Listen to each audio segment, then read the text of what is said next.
human beings are a disease. Welcome to Primary Technology, the show about the tech news that matters. This week, Apple had a secret all-hands meeting after their earnings call about AI and what they're going to do about it. Plus, ChatGPT-5 is likely launching today. News from Perplexity, Ghost 6.0, and we have some fun personal tech at the end. This episode is brought to you by 1Password and you, the members who support us directly. I'm one of your hosts, Stephen Robles. I didn't get a new microphone. I just have a cold. Hence the first quote of the show. And I'm always joined by my friend Jason Aiton. How's it going, Jason? It's good. It's very good. I do not have a cold, so I'm thankful. Yeah. So it's just me. Do you know what the movie that quote is from, though? Well, only because I suggested that you find a quote from The Matrix, so it's The Matrix. It is The Matrix. It's Agent Smith. He's like, human beings are a disease. Well, I have a disease. You have to say it in the Hugo Weaving voice, though. I know. I remember that when I finally realized that Agent Smith was also Elrond in Lord of the Rings, blew my mind. Just blew my mind. Blew your mind. I've known it for a while. This is not a recent discovery. I was just want to point that out. All right, we have some wonderful 5-star review shout-outs. Thank you. Keep them coming. One day will be a 5-star rating once again. But JDoc76 from the USA, Ryan Bullock from the USA had very kind words to say about the show. Rob from Florida from the USA, hello fellow Floridian. He said Bunnies on a Trampoline was his review title. I think he's just trolling me at that point, but that's fine. And then E38383 from Germany. We have actually had a couple people say, because we asked last week, if you've ever bought an Apple TV remote just by itself rather than just use the one that came with it. And E38383 bought an Apple TV remote because he had the black all-glass one, dropped it, and it broke. Ooh. And so that caused for a replacement one. And then someone in our community, I forget the name, I'm sorry, but he said he bought an Apple TV remote because he thought he could pair two remotes to one Apple TV so he and his spouse, I guess, could fight over the Apple TV in real time. I don't even know if you can do that, but he was trying. I don't know if you can do that, but you definitely should not do that. You definitely should not. Just let the spouse win. You could do that with two iOS devices, though, because you can open the remote app, I think, on multiple devices on the same Wi-Fi. Can you? Or, because I don't know. No one else in my family knows that they can use their phone, and I'm not going to tell them. But they don't know you can do that? No, they know I can do that. But I always thought it was like an iCloud login thing. Like I thought you had to be signed in on the device and the Apple TV with the same iCloud login. No, because listen, I have a lot of Apple TVs in this house, and one of them is not signed into my iCloud, and I can still control it. All right. Because if you're on the same network on the Wi-Fi, then you can do it. Also, I know it's not called an iCloud login. It's your Apple Apple account. ID, whatever. It's not even an Apple ID anymore. It's an Apple account. Oh, that's right, Apple account. Can I just say they really should? I don't know if they should combine it or what, because you have iCloud.com for all of like your iCloud services. But if you ever wanted to generate an app-specific password, like for Fantastical, you have to go to appleid.apple.com. And it's like, I feel like those two things should be the same thing. It's like your Apple account page. You know what I mean? Like I should be able to do the things on appleid.apple.com anyway, just a thought. Apple should, interesting. I've never thought about that at all. Not even for a minute. Not even for a second. Listen, this is the sick brain, I guess. But no. Let's get into the real news, because right after our last episode, Apple had its earnings call for quarter 3. They beat expectations. They're still making a bunch of money. Revenue was $94 billion, third quarter record, up 10% over the year ago quarter. Mac revenue was up. iPhone revenue was up 13%. Services revenue was up 13%. The only two categories that were down are wearables, home accessories was down 9%, and iPad down 8%. And of course, I'm going to link the 6 colors because they have all the great graphs. But as per usual, if you look at that Apple quarterly revenue by category, iPhone, 47% of the revenue is still iPhone, and services is now 29%, I think a growing piece of the pie. So good quarter for Apple. Beat expectations. A couple of interesting tidbits. We're going to talk about the secret all-hands meeting they had the next day at Apple Park. But Apple sold its 3 billionth iPhone during this quarter. 3 billionth with a B, which is wild. And then they were asked about, would Apple be open to acquiring a company in relations to AI? And Tim Cook, I don't think Apple often is open about this, but Tim Cook said, quote, "We're very open to a merger and acquisition that accelerates our roadmap. We are not stuck on a certain size company, although the ones that we have acquired thus far this year are small in nature. And so, I mean, he said on the earnings call, they're open to acquiring a company to accelerate the AI efforts within Apple. So they better accelerate those plans because they're all getting more expensive as we talk, all of those companies. And Apple has a lot of money, but they don't like to spend it. And also, I feel really bad because every once in a while I feel like I have to nitpick Steven. And it's not that I'm just saving Steven from the people following up with us. That was during the analyst call, not during the all hands meeting. I think correct. I just wanted to be clear. No. Yeah, that was all during the earnings call. Yep. That was all the earnings call. And then there's some quotes from the all hands. But yeah, Apple made a bunch of money, great. As they do. This is what Apple does. They made a bunch of money. There was an interesting thing here, if anyone cares. And I would agree. I would just recommend you just go look at sixcolors.com because Jason Snell does a very good job of this. But one of the things that was really interesting was that Apple, China is Apple's second largest market, and it's probably its most important growth market because there's a lot more opportunity for growth overall in China than there is anywhere else. In China, sales had actually started to go down because of low-cost Android devices that you can just like buy. They just throw them at your houses, they drive by, kind of a thing. And Apple actually lowered prices of some devices in order to qualify for a subsidy that the government was handing out, which is interesting. Like, we're used to subsidies from your phone. Imagine if like the U.S. government was just like, if you buy a phone that's under $750, we will give you $200. That would be weird. But anyway, so Apple saw 4% growth in its China sales, and that was a thing that the analysts were very happy about to see Apple turning that around. I do think it's interesting. Apple has always been like the premium brand, right? And it's like, yet the only way to get sales to grow in China is to lower your prices and get a government subsidy. I don't know what it means. I just think it's a very interesting position for Apple to be in. I think it's actually probably kind of a problematic sign that they're increasing their sales there, but only doing it by low cost devices, cheapening the brand. Yeah. Interesting. I think this chart is also interesting. The products and services total profit, and you could see the green line of these mountain peaks, which is, guess what, iPhone launches every year. And so this goes back 5 years, it seems like. And that services revenue is that ever-increasing purple line. So there you go. Which makes sense because you only buy an iPhone once every couple of years, but you pay for the services every single month. That's the thing. So that was the earnings call, which happened last Thursday. And then on Friday, there was a little secret all-hands meeting Tim Cook and Craig Federighi both apparently spoke at. This is, of course, Gurman is the source. He's talking about this all hands about AI and how Tim Cook says it's ours to grab. I'll put the Bloomberg article in there if you subscribe there, but the Verge article as well talks about it. And so in this secret all hands meeting, Tim Cook, in speaking about AI, said, Apple must do this. Apple will do this. This is sort of ours to grab. Which I feel like the first half of that quote is very like Winston Churchill, like, we'll beat around the beach, and then he's like, this is sort of ours. Maybe we should do this. Like, this is sort of ours to grab. Lost a little steam at the end of that quote. But he told that to employees, and according to people aware of the meeting, Cook said, we will make the investment to do it. It seems like whether that's hiring people or maybe paying people so Meta stops poaching them, maybe that means that. So Tim Cook, that was his poll quote that we got from this secret meeting. And then Craig Federighi, he was saying, did the wrong quote here, but Craig Federighi was basically talking about that they're committed. Oh, here it is. This is from 9to5Mac article. The work we've done on this end-to-end revamp of Siri has given us the results we needed. Craig Federighi said, this has put us in a position to not just deliver what we announced, but to deliver a much bigger upgrade than we envisioned. There is no project people are taking more seriously.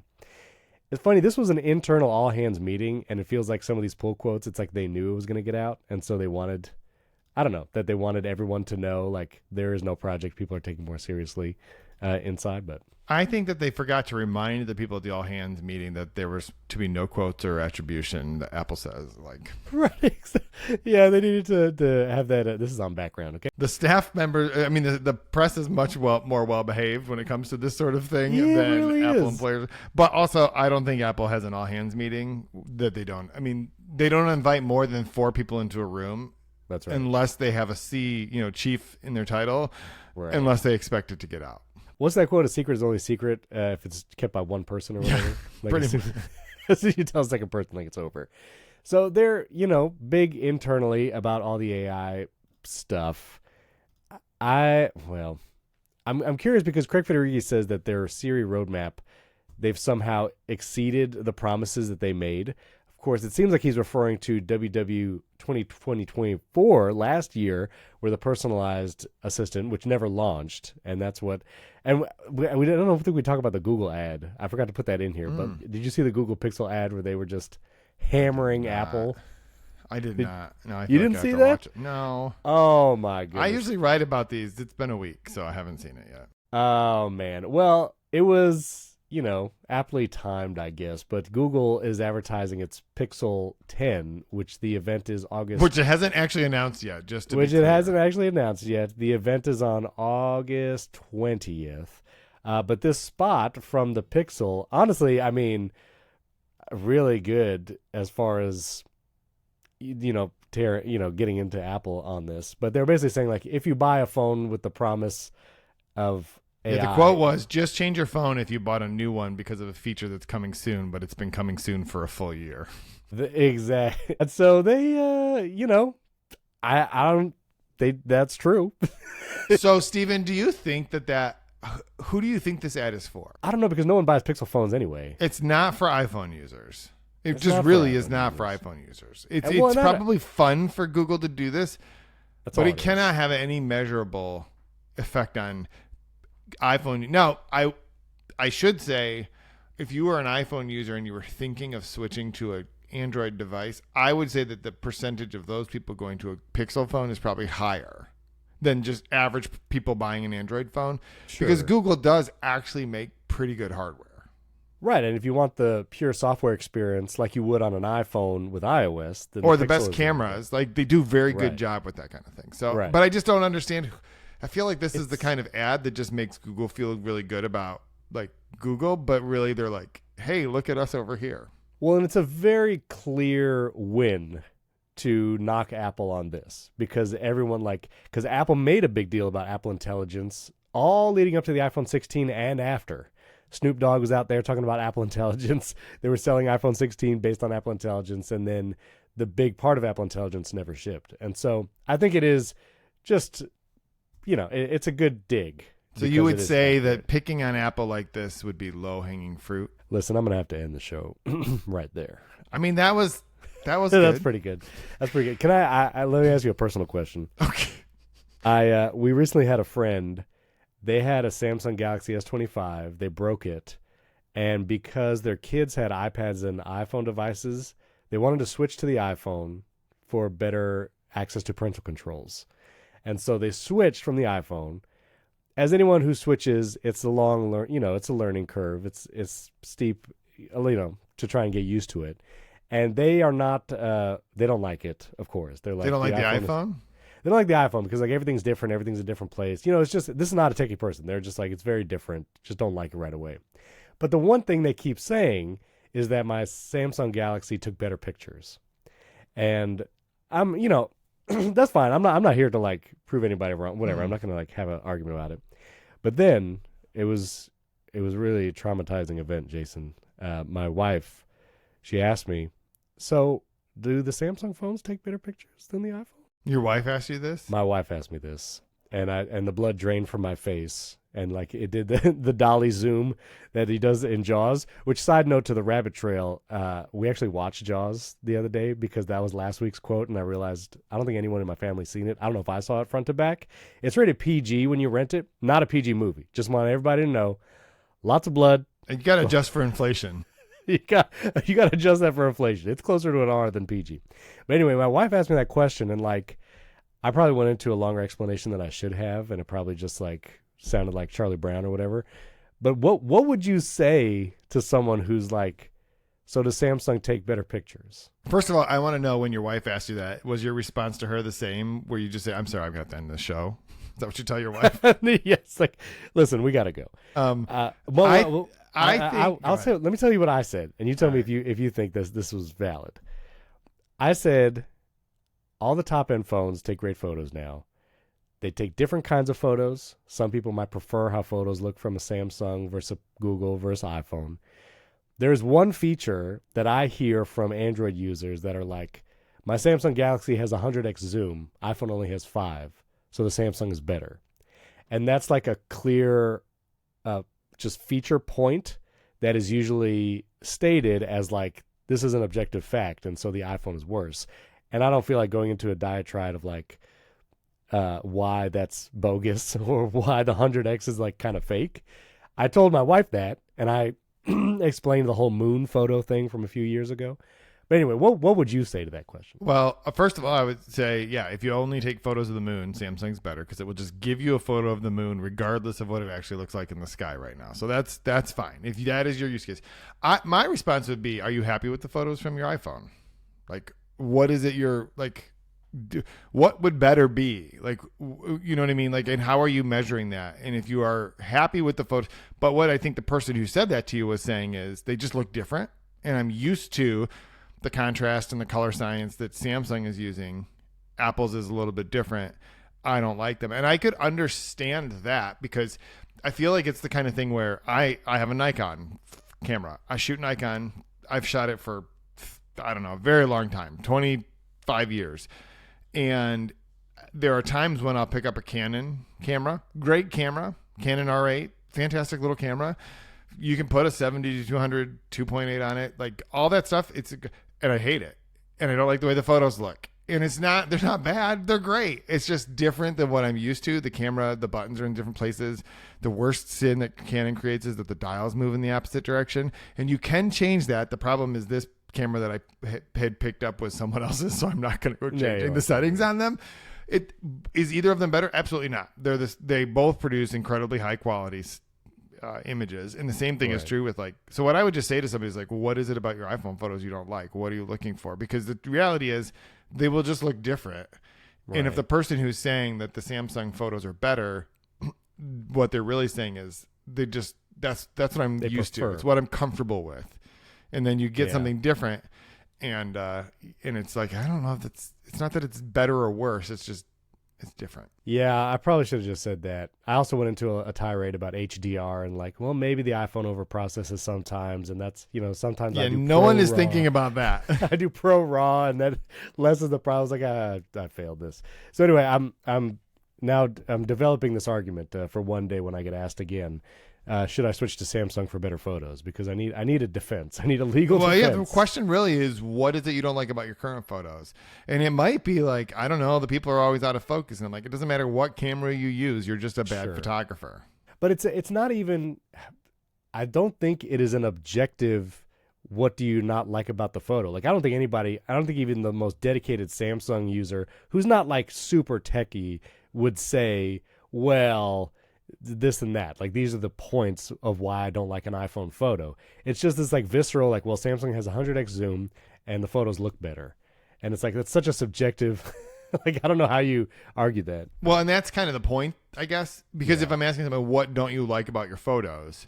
Yeah. Then you're asking them to start to define the subjective part of it, because objectively they're basically the same. In fact, in some cases, I don't know about Samsung, but Apple doesn't even make the photo sensors, right? Like, for a long time, they were using Sony sensors. I don't know if that's still true or not, but like, what is it about the whole thing? And chances are what you don't like is the pipeline, like whatever Apple's doing to it. But you can actually get the photos without the pipeline. And guess what? You'll hate those too. They'll be disgusting. I like the Pro Raw ones, and that's the thing. I show my wife a couple of photos that I took with Pro Raw of like devices that I was going to use in thumbnails, and she was like, "Oh wow, it's a great photo." And it's like, yeah, I mean, you can also edit a photo and probably make them look indistinguishable.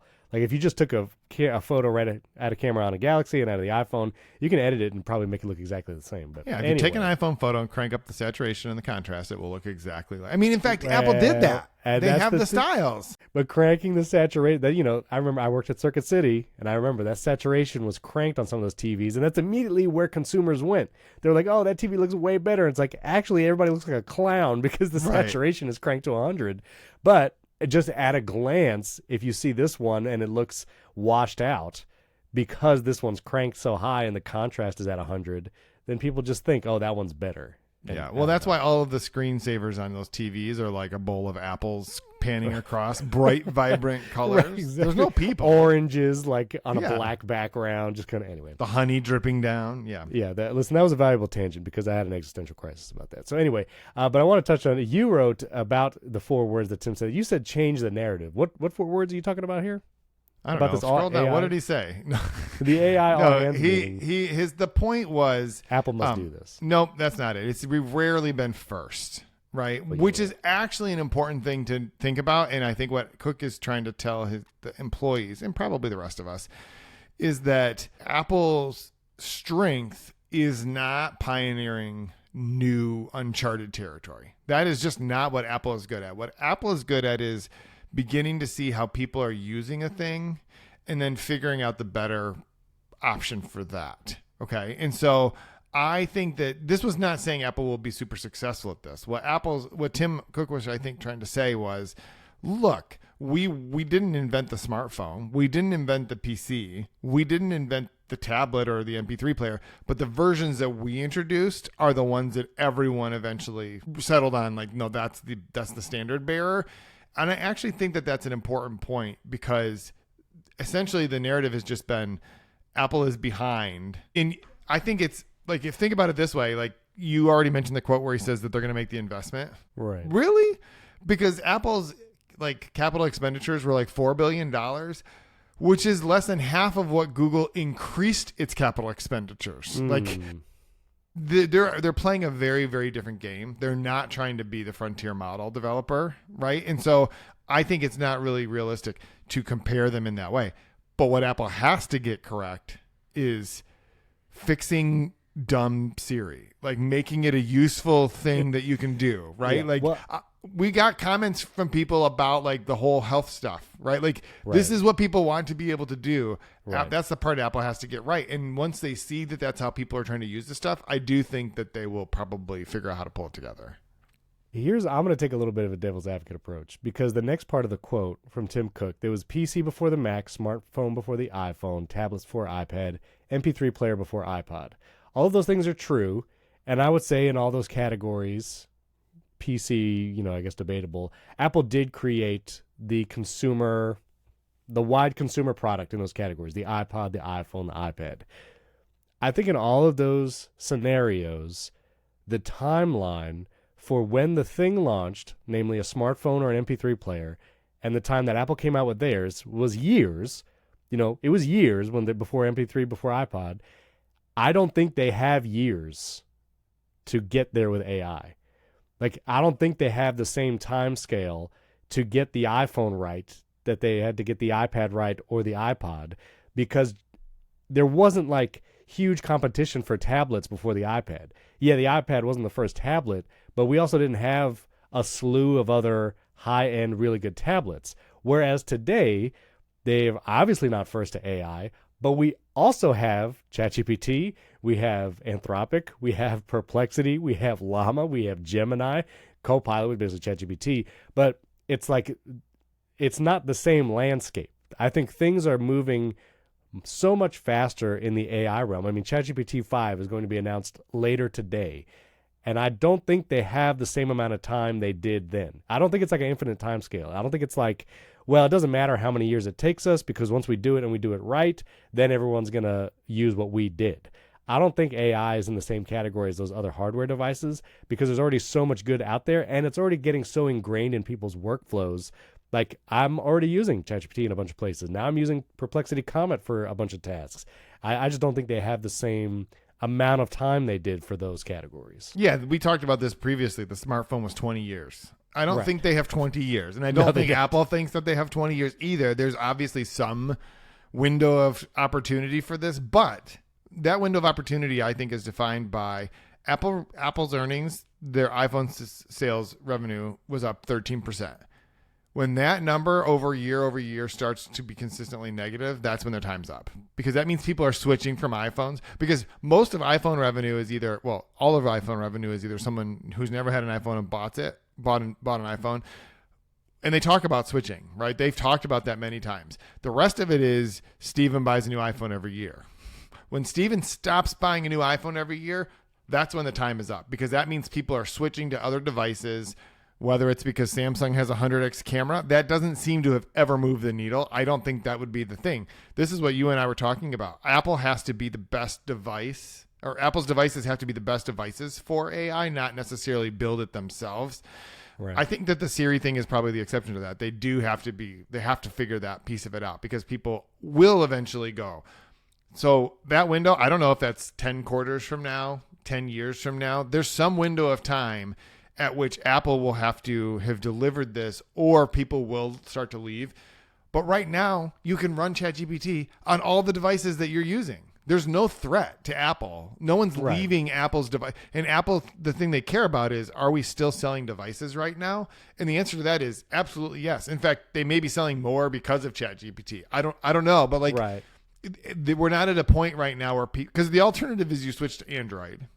Well, but the threshold is when something becomes valuable enough to your life workflow that you switch. Like Perplexity Comet again. I did a video last week. It blew up. It was great. I was showing 10 ways to use Perplexity Comet. And it's clear people are very interested in what it can do and want access to it. Now, I've not switched my default browser to Perplexity Comet. I'm still using Safari for privacy and security, but also I have all my bookmarks, profiles, whatever. But I am doing single tasks. I'm moving single tasks over to Comet because it saves me time or it's easier. And that's the slow shift that people will experience. It's like, oh, well, this is easier, like web search. This is easier in ChatGPT or Perplexity. I'm going to start doing that one task here. I'm going to start doing two tasks there. And as that number increases, eventually then there's the tipping point of, oh, actually, if I just get this other device, more than 50% of the things that I do will become that much easier, and then I'll switch. And obviously, I don't think we're there yet. And like you're saying, you can use ChatGPT and Perplexity on your iPhone right now. But even Sam Altman, he actually tweeted this this past week or earlier this week. He was saying, someday soon, something smarter than the smartest person you know will be running on a device in your pocket, helping you with whatever you want.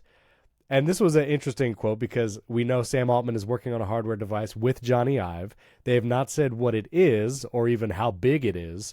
This is the first clue that it actually is something that will fit in your pocket. And so it's clear that OpenAI, I would say the leading name or the leading brand for AI for most people, is going to have a device that you put in your pocket. And even if it's not a phone yet, I don't think people are going to carry two devices in their pockets going forward long term. And if it's eventually the choice of the device that does all the ChatGPT stuff or the dumb Siri, I think that, then it might affect the bottom line. I don't think that we're anywhere close to people we're not close. We're not close. Because do you think that in a scenario when OpenAI puts out a device, they're going to stop shipping a ChatGPT app on the Mac and on the iPhone? No. 0% chance. 0% because there's chance. 3 billion iPhones that have been sold. I know. Do you know how long it's going to take OpenAI to sell 3 billion of whatever weird thing that they're building is? The question is, will it take Apple longer to get their act together in AI? That's the. But what does Apple actually have to get together? You can run ChatGPT on the iPhone. Right. And again, I only knew what was possible with an AI browser when I used it last week. But you did it on a Mac. And I did it on a Mac. Zero threat to Apple. 0% threat to Apple. Yeah, right? But I think it's a single grain of sand, and when you just start putting grain after grain, eventually it's like, I don't know, maybe a device. Because honestly, the things that Perplexity Comet can do in a browser are amazing, and I want now my whole computer to do that. Would I ever switch from a Mac to an AI hardware computer? I don't know.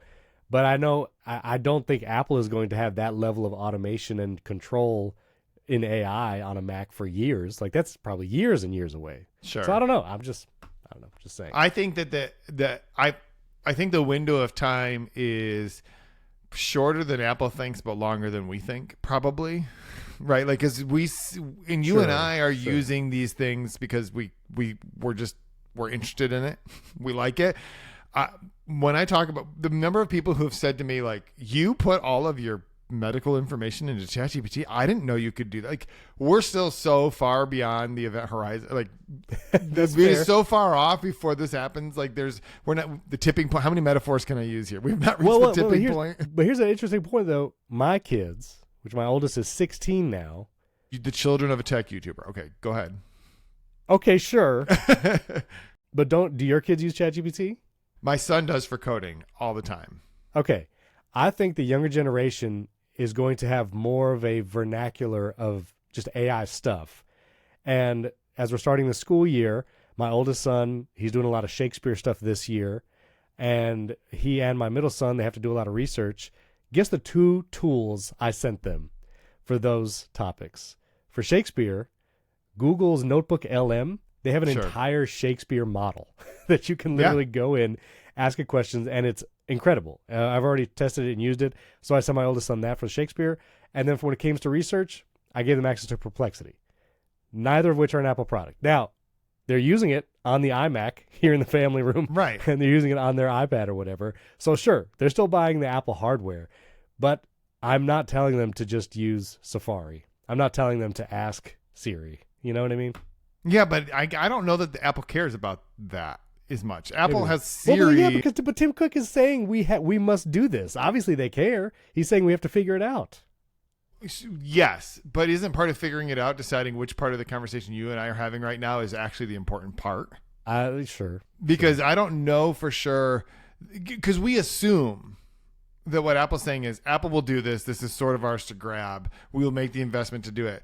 I think everyone hears that and assumes that what he's saying is they're building a competitor to ChatGPT.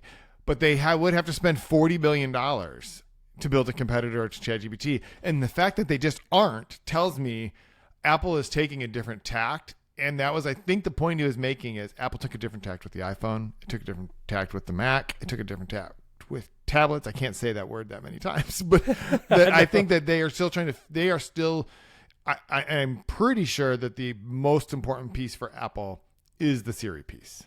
Yeah, well, and the different tact, it was still the same. It was still the device. It was still a smartphone, a tablet, an MP3 player. Like, it was still those things. Well, and the fact that he used those examples tells you the thing that they think is most important is the device that you use it on. Right, but they're not making a device that you use it on. They make the iPhone. The iPhone, the iPad. They make the single most important consumer technology device. In that example that he's using, they made the iPhone, they made the iPad, they made the Mac. What are they making for AI? Because OpenAI thinks they need to make a hardware device, and well, maybe hold it's on. because they don't have a phone. This is actually really interesting. Yeah. I don't think so. He does go on and say that AI is as big or bigger than the internet, smartphones, cloud computing, and apps. I get that as a platform. Apple's one of the most dominant, successful platform companies that there is. I do think it's an important distinction. What OpenAI is doing in terms of building a device is like Meta wanting to build a smartphone. Now, it'll be more successful maybe than that because you got Johnny Ive and you also have like not Meta. But and you have billions of dollars. What I mean by that is that they don't have a phone, right? They have zero device. Sure. They are only running on other people's devices. So to some extent, they're probably trying to build a hedge so that they're never beholden to Android and to iOS. So that's understandable. That does not mean Apple has to build a AI. They have the iPhone. Like, if they want people to keep buying iPhones, they just have to make the iPhone the best way to use. The reason, and I guess my point is, when OpenAI makes a hardware device, that device will run all of the ChatGPT and AI features unhindered. No sandboxing. It will do whatever you want with the hardware that it has. Apple will never allow ChatGPT or Perplexity to have access to the hardware at that level. Like, the ChatGPT app will never be able to send a message for you. The ChatGPT app will never be able to control your smart home. Apple will never allow that because it's sandboxed and only Apple's voice assistant has access to those things because of privacy and security. And so if Apple is never going to allow that, then Siri has to be that good, and that's what I don't know if they have enough time for, because ChatGPT and whatever OpenAI does in their hardware device, it's going to do way more than the ChatGPT app on the iPhone. Okay, we don't see it yet. We don't have it. So next year, OpenAI ships a device. It will have unhindered access to ChatGPT. Do you know what it won't have? Any of your personal information. Right now, until you put it in there. Well, how are you? I mean, that's the same thing then. Like, you're saying ChatGPT won't have it on the phone. It's not going to have it on some other device just because they make their own device, because all of your data is already on your iPhone. Right, but again, if the value is there, I'll add my calendars to it, my email accounts. I'll add all that stuff.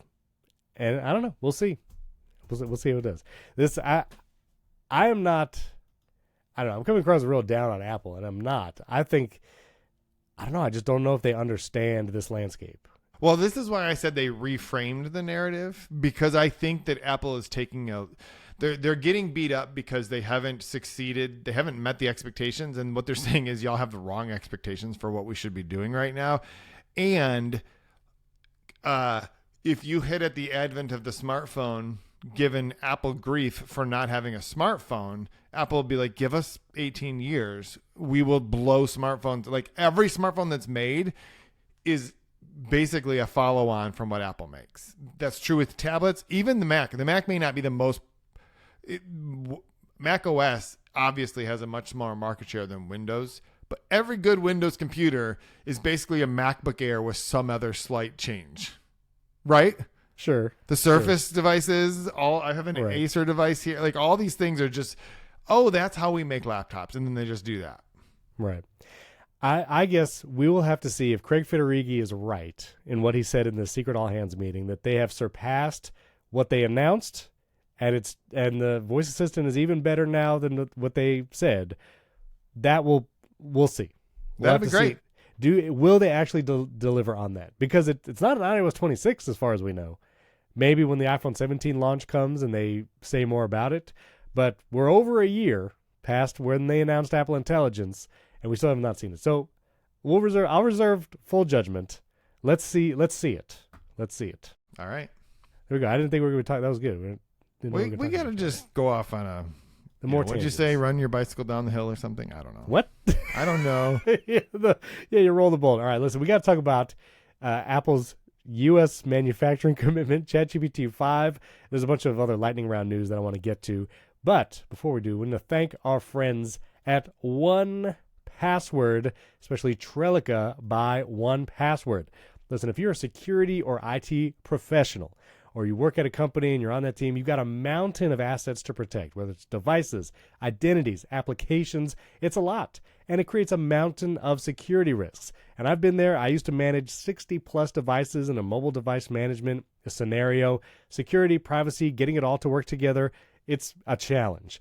But that's why you need 1Password extended access management, and Trellica by 1Password inventories every app in use at your company, and then pre-populated app profiles assess SaaS risks, letting you manage access, optimize spend, and enforce security best practices across every app your employees use. Plus, you manage shadow IT, securely onboard and offboard employees, and meet compliance goals. Trellica by 1Password provides a complete solution for SaaS access governance. Again, this is just going to take the load off, allow you to do it. And when you put so many restrictions on employees' devices, a lot of times they try to get around those restrictions. They need to work. They need to use their devices. Well, 1Password and Trellica can help them do that in a secure and private way. 1Password's also an award-winning password manager, is trusted by millions of users and over 150,000 businesses from IBM to Slack. Plus, 1Password is ISO 27001 certified with regular third-party audits and the industry's largest bug bounty. So take the first steps to better security for your team by securing credentials and protecting every application, even unmanaged shadow IT. So learn more at onepassword.com/primarytech. That's onepassword.com/primarytech, all lowercase, and the link is in the show notes as well. Our thanks to 1Password for sponsoring this episode. All right. So we're going to roll down the hill. We're going to talk more about this in our bonus episode, because this is, there's news here. But anyway, Apple has committed an additional $100 billion, making a total of $600 billion to American manufacturing, both building factories and bringing jobs to America. And yes, there was the news about Tim Cook bringing the little glass thing from Corning to President Trump. And that's part of this. Apple and Corning partnered to manufacture 100% of iPhone and Apple Watch cover glass in Kentucky. So the glass will be manufactured here in the U.S. It was previously thought, I think, that all the glass for iPhones was manufactured here, but apparently not, because now it's bringing 100%. Well, I don't know what this means. Yeah. They partnered to make 100%. What if they've been doing it for years? Like, does that change anything? That's true. I don't know. Like I'm just saying there's a lot of words here, and I don't fault Apple for any of the words. I just don't know what any of them mean. Does that make sense? Like I understand why they say all these words, because this is what you have to do right now. Yeah. Is say these words. I just can't figure out for the life of me what any of it means in terms of actual stuff. We're gonna talk about why they're we're gonna talk about stuff in the bonus episode. So if you want to support the censored, filtered, gatekeep, the uncensored version of that story. So stay tuned for the bonus episode. We'll talk about that. But later today, we're recording before the actual announcement. But OpenAI is going to announce ChatGPT-5. The event is going to be at 1 p.m. Eastern. It's going to be a live stream. Sam Altman's been teasing it on X. They said live stream Thursday, and the S in stream is a 5. Very, very sneaky, I guess. Sure. And more importantly, they use capital letters. All caps. Yeah, that's true. Sam Altman, he only posted it in all lowercase. But think about it. The 5 would have looked really weird if the rest of the letters were lowercase. You got to think these things through like a I don't know. Yeah, exactly. Yeah, there you go. So we'll see. We'll talk about it next week. We'll see if we have ChatGPT-5 in hand and whether we're playing around with it. I've seen news that like the advancements in these models, we're not going to see the kind of leap forwards that we did with like 3.5 and 4. So I don't know, temper expectations maybe, but I'm excited to see what they announce. We'll see. I mean, okay, are you using 4.5 or do you just use 4 for everything? And no one else listening right now has a clue what I'm talking about, but like we're talking about the chat now. They know. No, but I'm saying no. The point is, no one changes the models really.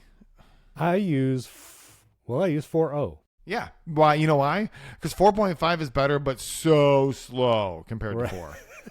Right. I mean, it's not that slow, but I'm saying compared to type thing in, get instant answer, you get better answer with 4.5, but it takes 10 times as long. Yeah, so I use 4. Yeah. Well, maybe 5 will be fast and good. Maybe that's the idea. But isn't this one of those you choose? There's 3 things you get to pick 2 of them. Right, fast, good, fast, expensive. And good, fast, exactly. And good, fast, cheap. So you can, but only on the $200 a month plan. See, yeah, no, I'm not jumping any $200 month plan. But anyway, so we'll talk about that next week. But that's happening later today if you're listening when the show comes out. Also, OpenAI did release local models that you can literally download and run on your Mac. No internet access required. I'm going to put a link to this 9 to 5 Mac article in the show notes because they walk through how to actually use this. And you have to basically download this application at Ollama, and then you run a couple Mac terminal commands to download the model. And then you have this application that you just use the local models in. People who have said that have done this, that it's fast and it's good. You obviously don't get all the same features you would like with the ChatGPT app, like deep research or the agent mode and stuff like that. But you have a local model that you can run right there on your Mac. No internet required. Have you done this? Did you do this? Definitely no.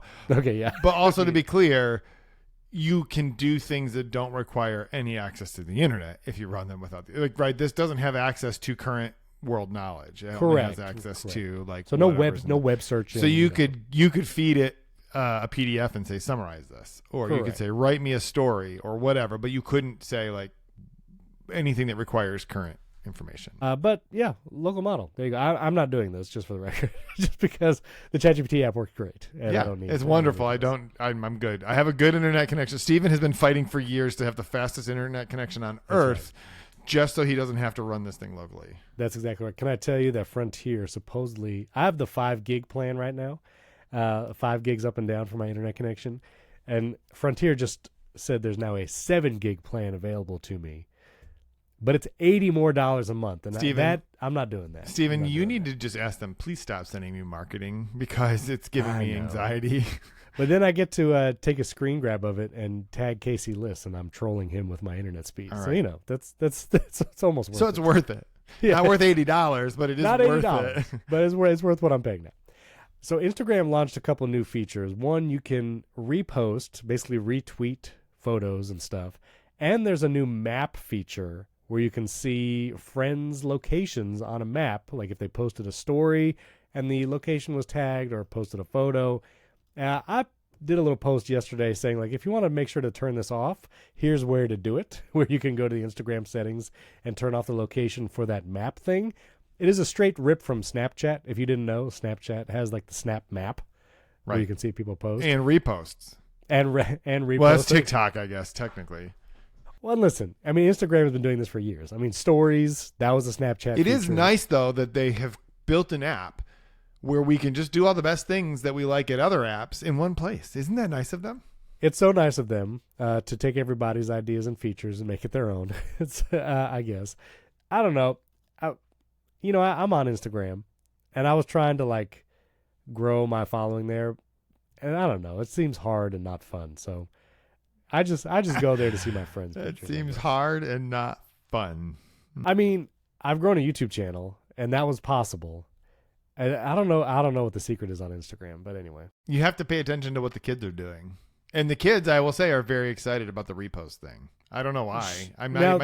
My daughter's like, you need to write about this, and I'm like, what are you talking about? She's like, you should write about this. This is very cool. That you can repost things. I'm like, oh, okay. Well, why do you want to do that? Like, I don't understand. What did she say? Why? Like, why? No, I said. Well, I just asked. Like, I don't know why you want to do that. She's like, because you could repost things. Like, okay. I imagine in like high school, middle school, like that would be a 100%. All they do is repost things, but you have to do like the whole like weird share to your story from the anyway. Yeah, it's a little weird. All right, some other little news. Perplexity. Again, I did my little video about the browser last week, but then Cloudflare came out here and said that Perplexity is using stealth undeclared crawlers to evade website no crawl directives. So any website can have a file in their server structure like the robots.txt file. And that basically tells these AI and large language models whether or not they can crawl a website for the data. And Cloudflare is accusing Perplexity of using strategies to get around this block. So if websites have basically tried to block Perplexity from, scrubbing their website, that Perplexity is getting around it. And Cloudflare has a long dissertation about how they tested it and what they're doing. And so I'll link the Cloudflare article in the show notes. But then also Perplexity responded, and they were like, "Nah, bro, we're not doing the bad stuff. We're good." And they wrote about why, and then the Perplexity CEO was all about it. Now, this is not the first time Perplexity has been in the news about like privacy and security. And people in the comments of my video, I did show the TechCrunch article where Aravind, the Perplexity CEO, said that we're going to track everything in the browser to serve ads. And then Aravind had a tweet where he clarified the statement, and he said that's not exactly what he meant. So this is like the second or third time that Perplexity has had to defend their actions, and maybe it's how many times? How many times do they get, Stephen?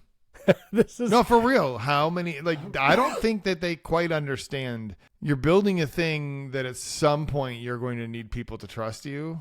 And if everything we hear is, and like at this point, I just assume Perplexity.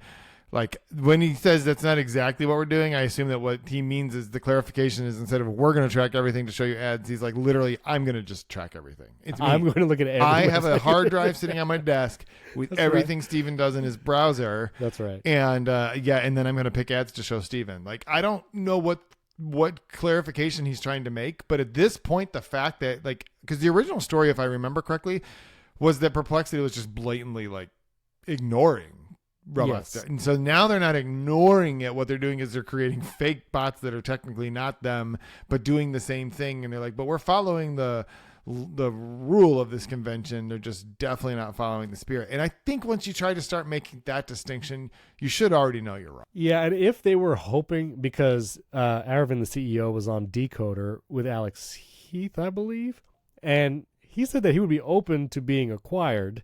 And there's been a lot of talk about how Apple should acquire them because of their capabilities with search and what they've done with their app. And this is not the kind of activity you want on your record if you want Apple. If you want Apple to, yeah. If you want Apple what Apple will do, though, is they'll just ban you from the App Store. Sure. But so anyway, at Perplexity, I don't know. They keep defending their actions, but it feels like, you can't keep doing this. Yeah. So don't protest too much. Yes, so stop it. So stop doing that. Okay, more lightning round stuff. Ghost, which is a website and newsletter platform, released Ghost 6.0. And the reason why this is at least I was fascinated by it, you can now connect things like Blue Sky, Threads, and Mastodon through the fediverse, through things like ActivityPub protocol.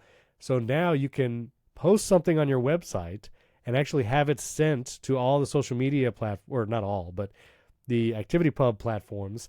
And then people who interact with your posts are basically interacting with your website and the post that you've, added there.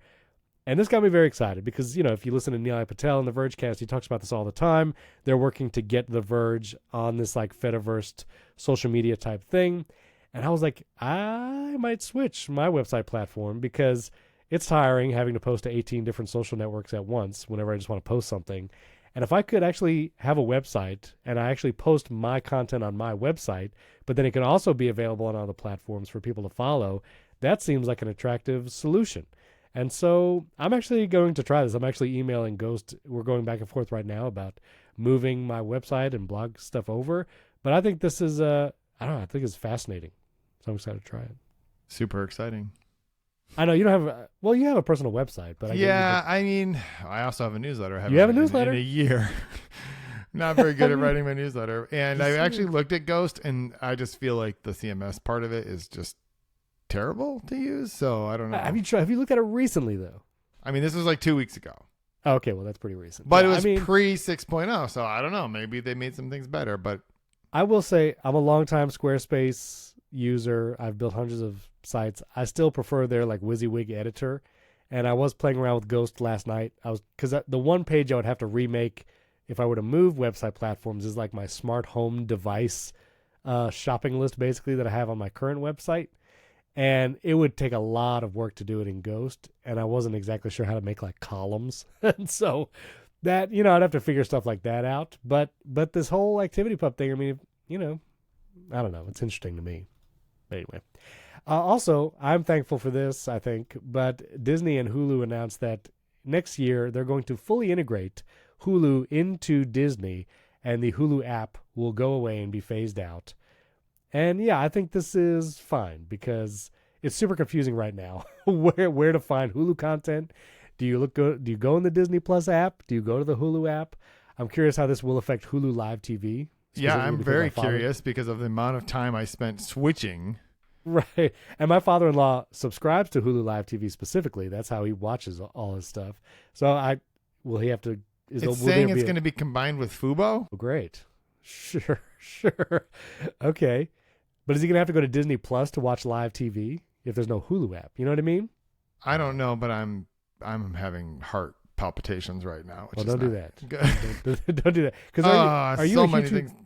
We're a Hulu Live TV family you are. Now. Remember, we had this conversation. Yeah, I saved $35 a month by switching to Hulu, right. But it took me 3 hours in a chat to get them to let me give them more money. Right. Well, anyway, I guess maybe it'll be confusing, but that's going to happen next year. So get ready, I guess. I don't understand what's happening, but I'm going to be so upset. Mostly I'm going to be so upset because I'm going to have to explain to my wife why we're now using a third service. It's somehow your fault. It's your fault. Oh, my goodness. Why, Jason, did you do this to us? I have to leave all these tabs open so that I can come back and read them later. What do I do now? All right, and last thing before we get to personal take, this was an article you put in here, and this is what it looks like when you don't subscribe to Bloomberg. Oh, do you need me to give you a gift article?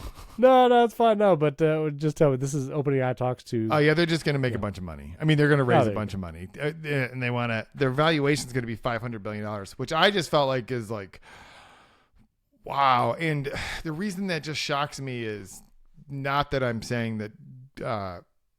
OpenAI is not doing something crazy. It's just like, man, the pure bet and speculation that this is going to be the thing and that this is the company that's going to solve the thing. Like, I'm like, $500 billion? Like, that's big, right? Like, that's a lot of money. Well, how much? Now, Figma just went public last week. Yeah, and I think they spiked it something like $60 billion.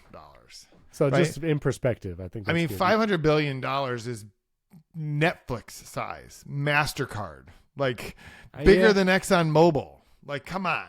I mean, they had the fastest growing and most widely used, product, namely ChatGPT. And didn't Sam Altman said like the daily active user is going to be like something crazy soon? Yeah, it'll be really interesting to actually see how much money are you making. because we know you are spending a lot, but is the actual amount of money that, and they've said that they are, I think they've said that they're like revenue positive on the user subscriptions, which just means that like the amount of money it costs them to do the tech for a user's queries is less than what they're charging those people. But that does not take into account building the models. Sure. Right. That just means if I pay $20 a month, it costs ChatGPT or OpenAI less than $20 a month for my request to do all the stuff that I'm doing. Yeah, exactly. Right. But they had to build the models first. Like there's that little piece. This was the news earlier this week that ChatGPT to hit 700 million weekly users. That's up 4 times from last year. And I think this goes back to the conversation we were having before. Is ChatGPT and AI stuff like pervasive? Now, I know you're going to say 700 million users. Most of those are probably just using it on the iPhone. Also, most of them are probably not paying $20 a month. Oh, absolutely. Yeah, for sure. I mean, but for sure they're not paying $20 a month. But it's a lot of users to have. And if you can have features or value that encourage people to upgrade to whatever, then, it's a good size user base. Just saying. It's a very, very big bubble. Hopefully it doesn't pop. All right, a couple personal tech things. All right, we got a little time. We're good. So I need you to roast my home screen. I posted this the other day. Everybody had thoughts. So this was my current home screen. But yeah, that home screen. Your phone home screen. Okay, good. My phone home screen. And I tweeted or whatever, and I said I wanted to put some new apps on my home screen, namely Perplexity, because I'm using it for web search stuff now. I want to see if I want to use that as my default web search tool, and Food Noms, because I've been using that regularly. And so I was saying I need 2 more spots on this home screen. Now, I didn't have enough characters to provide more context, but the 2 widgets that I have on my home screen, it looks like a long weather widget and the podcast widget, but those are both stacks. Sure. And I have like 4 to 5 apps in each stack. And so I'm not getting rid of either of those stacks. People were like, well, just get rid of the podcast widget and just use the app, and then you got 3 more. No. I use all the widget stacks, and they have lots of apps in them. So I'm looking at the actual apps, and I don't know if you saw what people recommended I do, but I did. Not. Okay, good. So I did do something. I did remove a couple. What 2 apps do you think, and just for those listening, these are the apps I have on my home screen: Maps, Clock, Photos, Camera, Things, Home, Wallet, Instagram, YouTube, Slack, Bear, YouTube Studio. And then in the dock, I have Safari, Threads, Messages, and Blue Sky. A bunch of people roasted me for having Blue Sky and Threads in the dock. I'm terminally online, so just there you go. And so I wasn't looking to change the dock. But what 2 do you think I should move if you were seeing? I mean, I'm going to just ignore the dock, though I don't think that either of those belong in the dock. I understand having them on your home screen, whatever. But there's nothing else on your home screen other than maybe Things that would make sense in the dock. Maybe for you, YouTube Studio. I don't know. I mean, you're a YouTuber, so whatever. Right.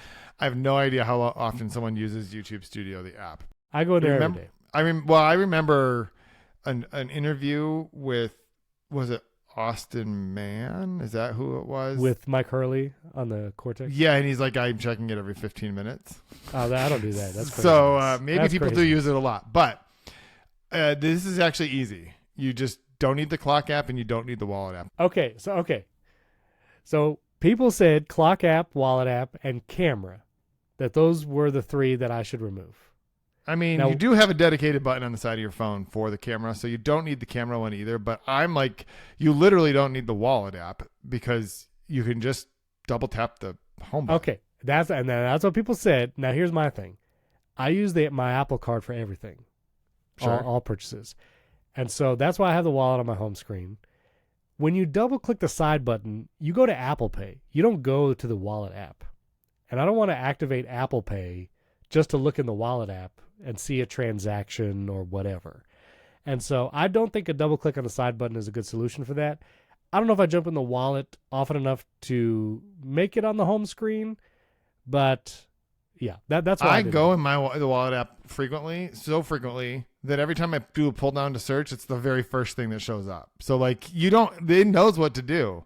Now, some people say put it in the control center, and that option I'm more obliged to. I'll put it in the control center if I need to replace it, but I'm sure you have a reason for all of those apps, but you definitely don't need the Clock app or the Wallet app or the Camera app. So I removed the Clock app, and people were like, why do you need the Clock app? The time is in the top left. I don't use the Clock app to tell the time. I use it to set alarms. Right. And I don't know about you, but I don't do repeating alarms and just leave them on all day. One, because the little alarm icon then stays in the status bar. But two, for some reason, I like manually setting an alarm every night.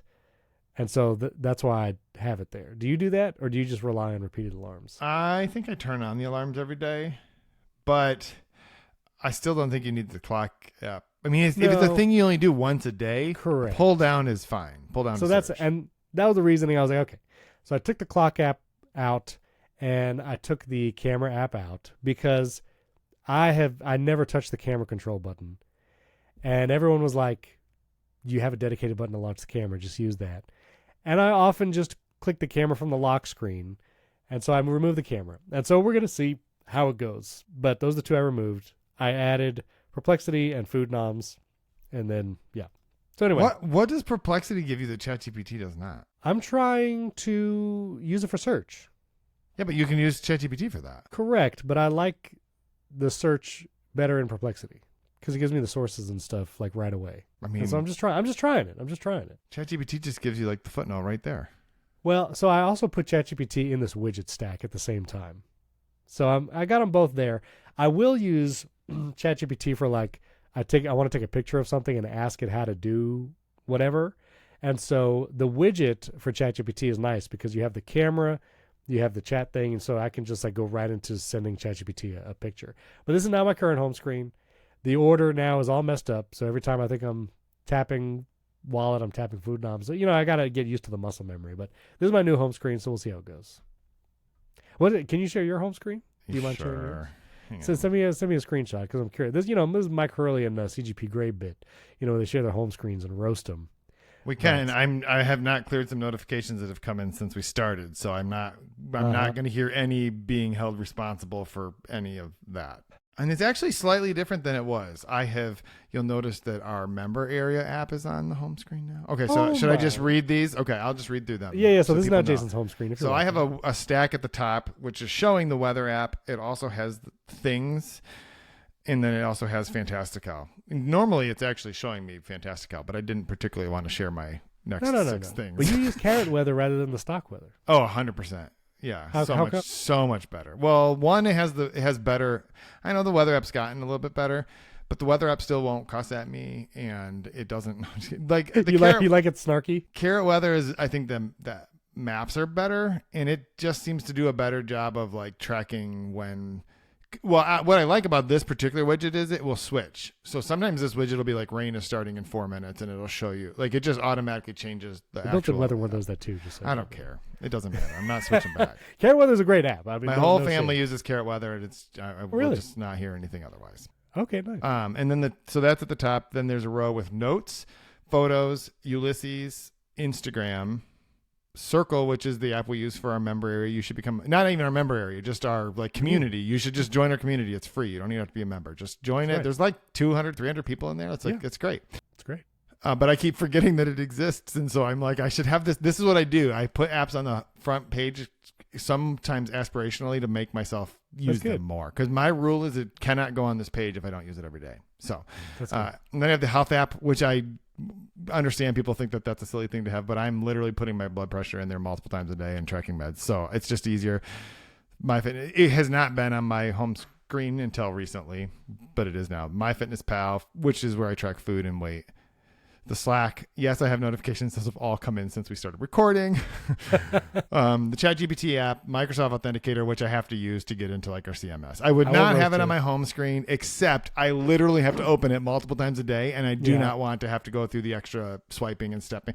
And also, because I typically use that app using the iPhone mirroring on my Mac, so having it right there on the home screen makes it a lot easier to navigate through the phone. So that's why that's there. It would never be there otherwise, just to be clear. Fair enough. Asana, Lightroom, and then I have a stack that currently is showing the Tesla app, but it also has 2 shortcuts. One which is called New Article Idea, so I can tap that, type in an article idea, and it adds it to both Ulysses and the Things. And then the other one is just says headed home. And when I tap that, it texts my wife that I'm headed home. It will also open the Maps app and give me directions home. I don't usually need that part. Now, okay, then in the dock, You have. Hold on. And then there's the music app and then Pocket Casts in that. And then, and then in the dock, I have Messages, Spark, which is my primary email app of choice, Safari, and Things. Okay. Badges on Things, huh? And Asana. Yeah. Yes, because Asana I almost never use unless I need to go into it to deal with something for projects. And so that's why I have to have badges, or else I'd literally never open that app. And the Things one is just a helpful way for me to know that it's like a reminder to me that I do need to go, because I am pretty religious about setting the due dates for things. So stuff only show up in the today view of things when they actually have to be done. So that's kind of my reminder. But what I typically do, just to be clear, is I add things to Things. Yes. And so they go into the inbox, and then I triage them either with the date or whatever it is. And then I sit down and I literally write on one of the analog cards, my actual to-do list for the day. So what the badge on the Things is, once I've added them to this card, I can mark them off, but it's still a new enough process for me that I will just forget that I have to go do that. So that's why I have badges on. Okay. Interesting. The one I would have a question about is you said you only put an app on your home screen if you use it every day. Are you using Lightroom every day? I do use it pretty regularly. Really? Yeah. Yeah. Well, actually, here's the other thing. There are no other apps that I use this frequently. I think actually, that's probably true. And I was not going to have a missing tooth there. And so it was kind of like, what would I put there? What do I use? So Lightroom I probably don't use every single day, but I do actually use it quite a bit. Do you take a pro raw photo and then bring it into Lightroom? Is that why? So all of the photos I take with, all the photos I take with my mirrorless camera, I was going to say DSLR, but it's not technically a DSLR. My Nikon go into Lightroom because they're all raw photos. Everything that's from my iPhone just stays in the Photos app. But I do sometimes, I guess the answer to your question is yes, I have taken raw photos with my iPhone and then processed them in Lightroom because the processing in the Photos app is garbage for raw photos. So then, I mean, I used to have WhatsApp there for a while because our oldest daughter's soccer team, that's what they use for all the parent communications. And actually, after we went to Florida, I was so tired of having notification or badges on that app, I moved it off the home screen. And I had Notion there for a while because I do use Notion, but I don't really ever use it on my phone. Sure. So I'm like, why do I have that there? So then I was moving things away, and I'm like, what's the next most likely app for me to use? And it was not the clock app, and it was not the camera app. So Lightroom. Now, you use the camera control to launch camera? Yep. And I have it set to not change any modes or anything. Right. It's literally just open the app and fire the shutter. My last question is, Apple Notes and Ulysses on the home screen? You use both of those? I do. I use them all. So Notes is where everything goes except for things I'm writing. So if I open the Notes app, there are like draft emails I'm helping my daughter write to soccer coaches. There's, like I do a podcast with our church. All of the prep that I do for that is in Notes. Like everything I have like some pinned notes for like our kids' Apple IDs and passwords. Cause yes, they should go in 1Password, whatever. I don't care. They're not my accounts, like whatever. So like any note I need to take, I just pop open the Notes app and I just put it in there real quickly. Ulysses is literally just, these are the things I'm actually writing. Okay. And the reason it's on my home screen is that there are times when I will have put something in there and then I'll have a thought and I want to quickly be able to add it to that, even if I'm on it's like, oh yeah, this is the thing I wanted to write about. Not like, here's a topic. It's like, I've already decided on the topic. I'm going about my day and I'm like, oh yeah, here's a thought for that Tim Cook article. Like I should say this. And so I can pop it up. Now, okay. Totally get it.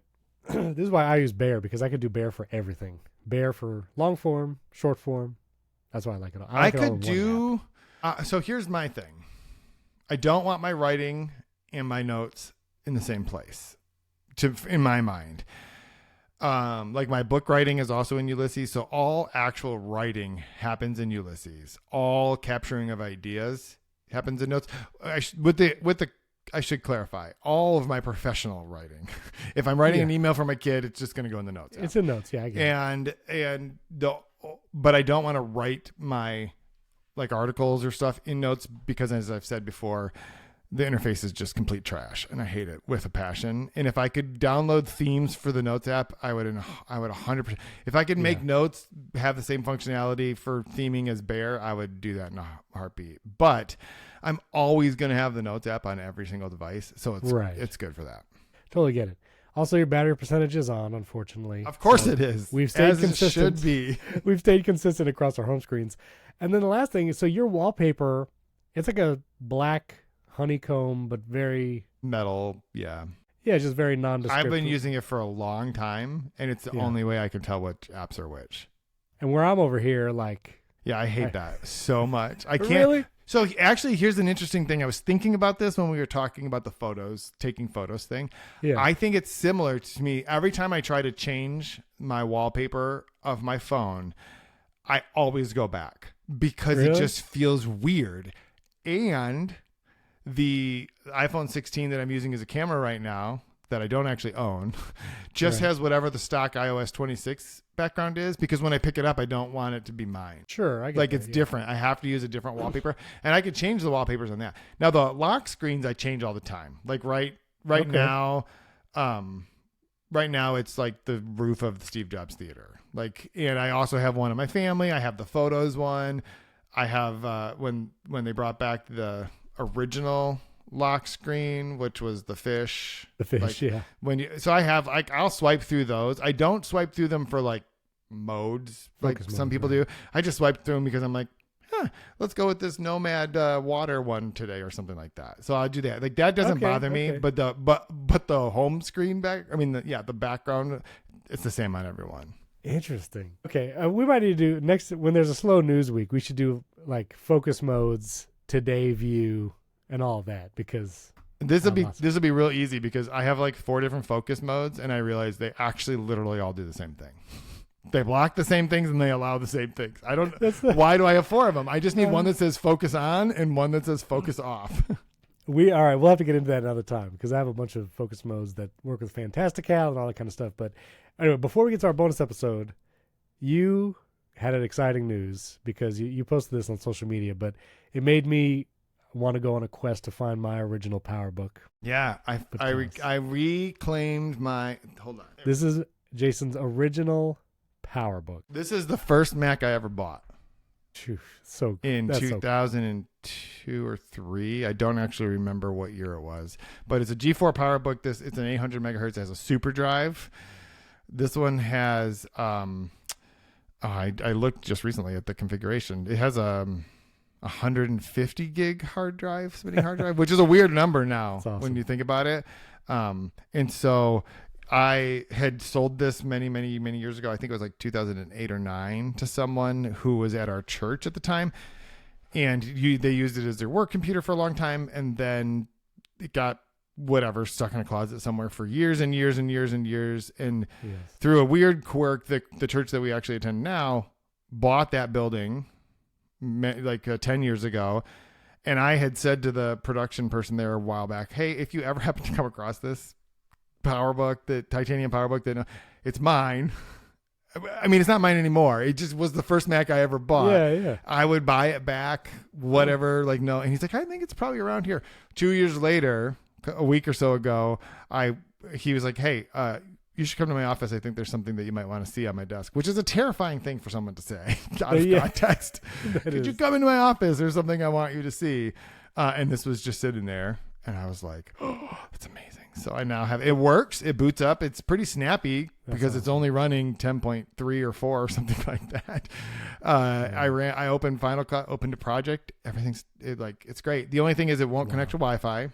Sure. Because it's Wi-Fi like B or whatever. Well, it may not even be that. It's the password. It doesn't use the same security protocols anymore. Oh, WPA, whatever. So, and then it also, the battery doesn't seem to charge, which is understandable because it's like a 15-year-old battery in this thing. It's actually a third-party battery at this point.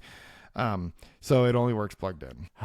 Well, I'm happy that you got it back. I'm also jealous. It also weighs 75 pounds, just to be clear. And this was thin and light at the time. No, it was. It was a sleek-looking computer.